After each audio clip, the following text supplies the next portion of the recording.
Қазақстанда биылғы жылы 50 мың жаңа жұмыс орны ашылады, ал оның 20 мыңы Алматы қаласынан болмақ. Жыл басынан бері шаһарымыздың жұмыспен қамту орталықтарына 10 мыңнан астам азамат бас сұғыпты. Барлығы өздерінің адал еңбегімен нәпақасын табу ниетте. Әзірге олардың 1524 жұмыспен қамтылған. Мамандар өткен жылы 300 мекемеге сауалнама жүргізіпті. Нәтижесінде құрылыс, сауда-саттық және өнеркәсіп саласындағы мамандарға сұраныс көп екені анықталған.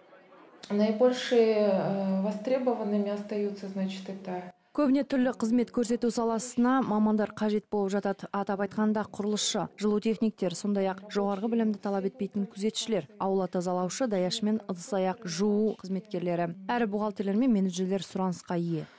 Жұмыспен қамтудың жол картасы 2020 бағдарламасы бойынша өткен жылы алып шаһарда 23.317 жұмыс орны ашылған. Оның ішінде сауда саласынан 37%, өнеркәсіптен 11,3%, құрылыстан 11% азамат екі қолына күрек тапқан. Мұндай бағдарлама шеңберінде азаматтар тек жұмыста қоймай, іс тәжірибеден қосымша оқыту курстарынан өте алады.